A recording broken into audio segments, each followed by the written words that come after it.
Haleluya, haleluya, Imana ishimwe. Twongeye guhura n'ubundi muri kano kanya kugira ngo turabire hamwe iby'ijambo ry'Imana, icyo Imana idushakaho, icyo dukwiye gukora ni iki. Reka dusenge. Uhoraho muremyi wacu n'umucunguzi wacu, Data mwiza ukomeje kuturinda, kutuyobora, kutugirira neza, ukomeje kutwitaho, kutugirira imbabazi no kutwumva muri byose. Turagushimiye ineza n'urukundo byawe bikomeza kubana natwe, kandi turashimye ukuntu ukomeza kutugenderera, kutwiyoborera no kutwuzuriza muri byose. Turakwiyeretse muri kano kanya kugira ngo ibigiye kubaho biho mu bugombe bwawe, kandi ubwo tugiye kuraba icyigisho kivuga ukuntu umuntu ari umukiranutsi, tube abakiranutsi koko, kandi ukomeze gukora imirimo yawe muri twebwe nk'uko wayitanguye isi itararemwa. Mwami, ngo tuyigenderemo, ikomeze kubaho ugushaka no gushima ko bwa Yesu umucunguzi wacu. Amen. Tugiye kurabira hamwe ijambo rivuga ngo umukiranutsi. Mbega umukiranutsi ninde? Reka dusome mu Bakolosayi igice cya 2:13 havuga ngo,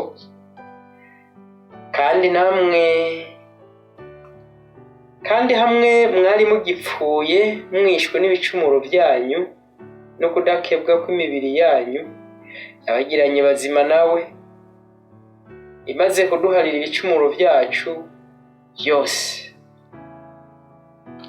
Reka dusome no mu Banyefeso igice cya 2:1 havuga ngo, namwe yarabagize bazima hamwe mwari mugipfuye mwishwe n'ibicumuro n'ibyaha byanyu. Imana ishimwe. Ikomeza kutubwira ukuntu hari igihe twari dupfuye tudahari, cya gihe twitwa ngo abanyabyaha. Icyo gihe ni ukuri bitwara abantu bo kuvuga ngo turi abantu b'Imana, turazwi, oya. Ariko ngo yaduhariye ibyaha, ibicumuro no kugabitanya kwacu kose. Mbega mu Bakolosayi igice cya 2:21 no 22 havuga ngo,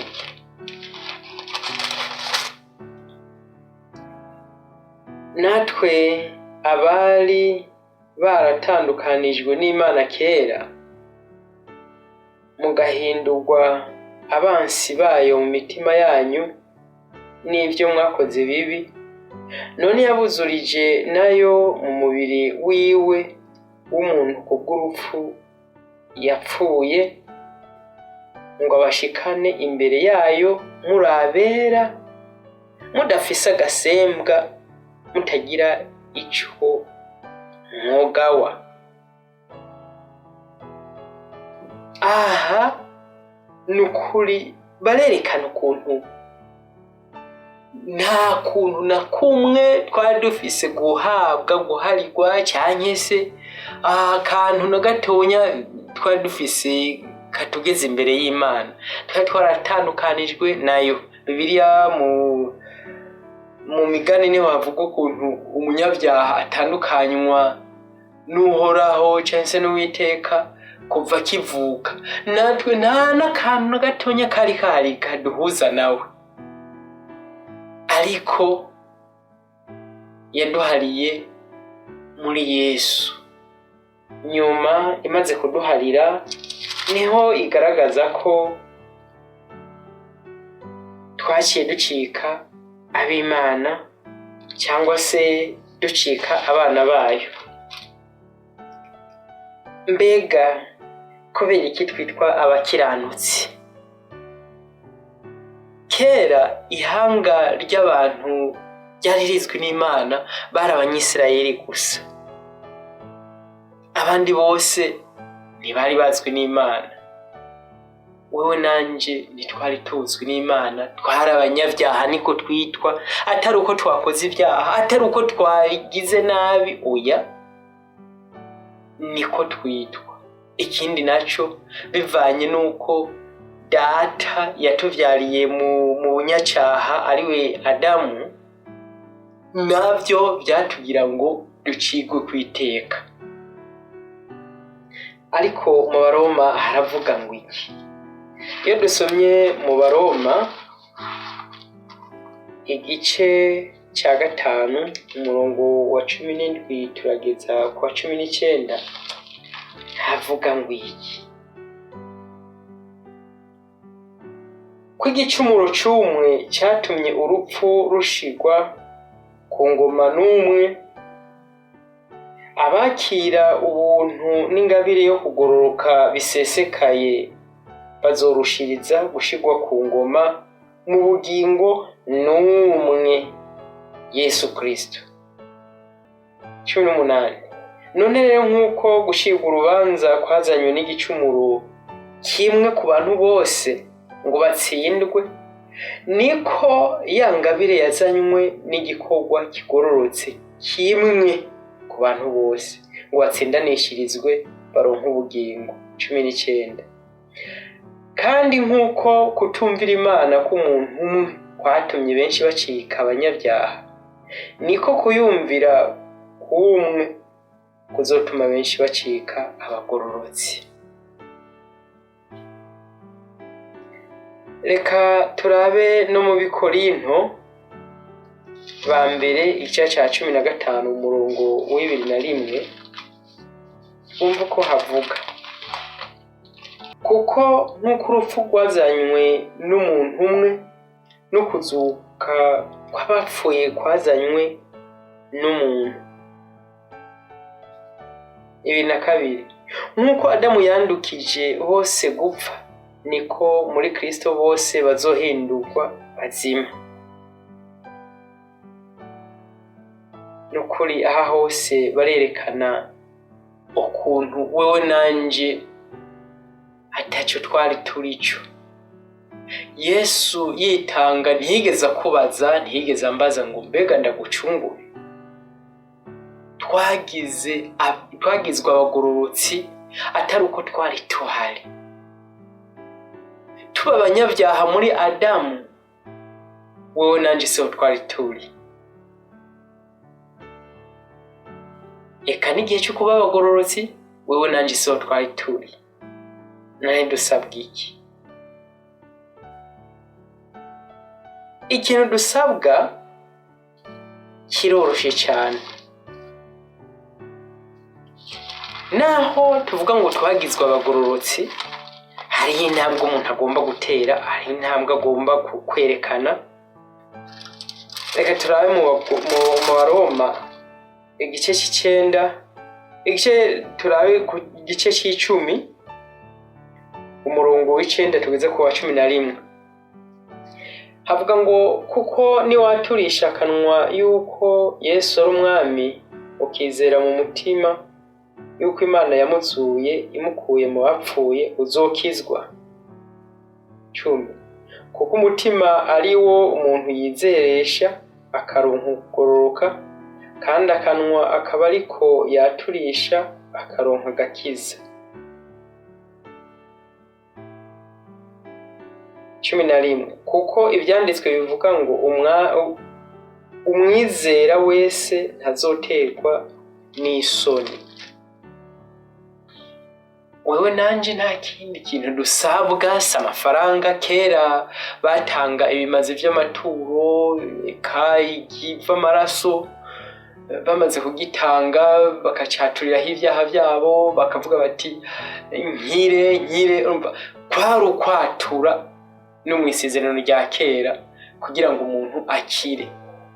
N'ubu rero turafise ntama w'Imana, turafise amaraso tugomba kwaturiraho ngo dukire, n'amaraso ya Yesu. Ubwo rero niwatuza akanwa kawe ukavuga uti mwami ngirira imbabazi kuba nagendera mu gukiranirwa, nukuri Yesu azoza muri wewe agire gute? Akuyobore. Uzoba ucitse uwera, uzoba ucitse umukiranutsi. Ntibisaba ngo ni dini, ntibisaba ngo kora iki, tanga amaturo, iyiriza ubuse iminsi 1000. Oya, ucika umugororotsi ubihabwa mu isegonda rimwe, nkuko ushobora no kubitakaza muri indi segonda. Ubwo rero niwaba uvyizeye ukavuga uti jewe kabisa Imana indabiye muri Adamu ibona ndi umunyabyaha, ariko indabiye muri Yesu ikabona ndi umukiranutsi, ndi umugororotsi, ugaca uvuga uti ego reka nanje nature ko Imana ari umwami n'umukiza wanje, ko nkwiye kugendera mu byo yashinze. Muri ico gihe uzoba ubaye umugororotsi. Nukuri vyature uyisaba imbabazi, nta kindi. So kuvuga ngo nukubatizwa 5 ni uzobatizwa ariko wabanje kuba umugororotsi.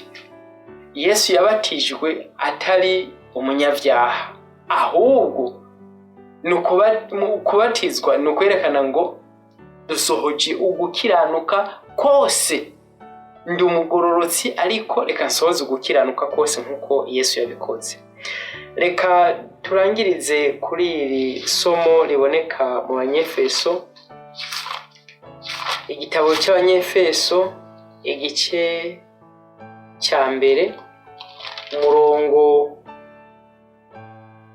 wa 3 n'uwa 4 haravuga ngo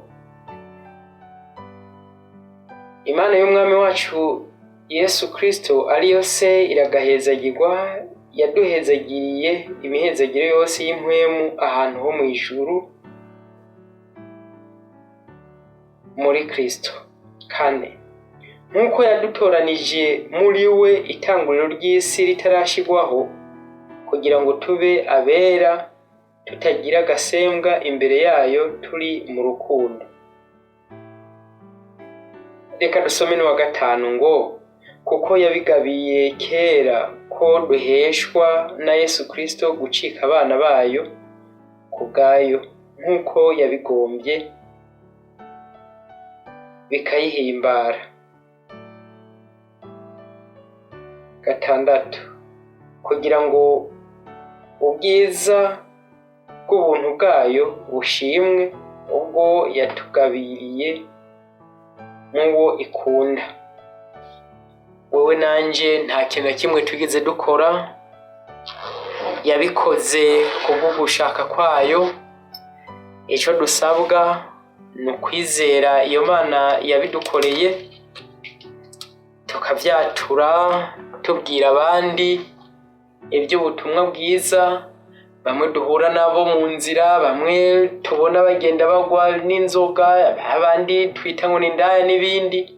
Dusangire kuri ibyo byiza Imana yatugiriye, tubabwire yuko atari bo banyabyaha gusa, twese dusa, ahubwo ikitugira abagororotsi ari uko twizeye ibyo Imana yakoze tudahari.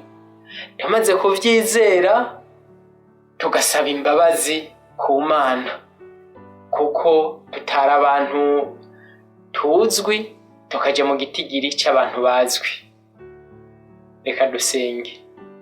Data mwiza, turi abanyabyaha atacaha twakoze, kandi turi n'abagororotsi ata murimo n'umwe twakoze.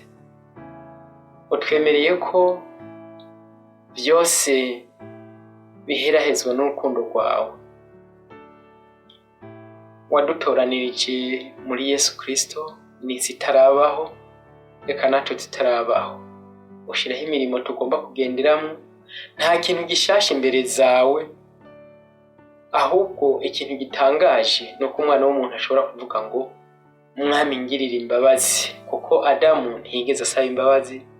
Uwo ari we wese ubona agenda kuvaho, ariko uyu munsi ciwe n'aba bene data bandi turavuze tuti tugirira imbabazi, kuko tumenye icyo wadukoreye.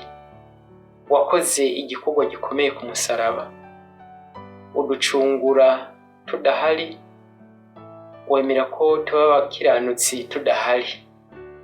Byose kubera ko wabikoze turavyakiriye, kandi utugirire imbabazi, ntidusubire inyuma, tugende duhamiriza tuje imbere. Nivyo twamarije ubuntu bwa Yesu Mukiza wacu. Amen.